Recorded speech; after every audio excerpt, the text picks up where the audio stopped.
ٹی20 world cup میں England کے ہاتھوں سیمی فائنل میں 10 وکٹوں سے شکست کے بعد بھارتی کرکٹ بورڈ نے سینئر نیشنل سلیکشن کمیٹی کو برطرف کر دیا۔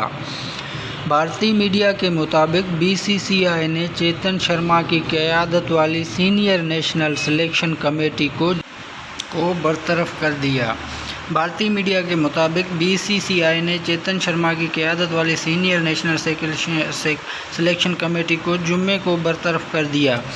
سلیکشن کمیٹی 4 ارکان پر مشتمل تھی۔ بی سی سی آئی نے سینئر سلیکشن کمیٹی کے ارکان کی برطرفی کے ساتھ ہی نیشنل سلیکٹرز کے عہدے کے لیے درخواستیں بھی طلب کی ہیں۔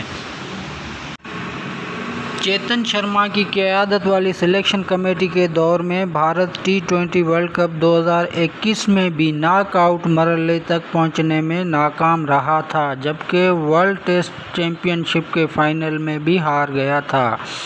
تاہم اب آسٹریلیا میں ہونے والے ٹی20 ورلڈ کپ کے سیمی فائنل میں شکست کے بعد بھارتی ٹیم کی سلیکشن کمیٹی پر کافی سوال اٹھائے جا رہے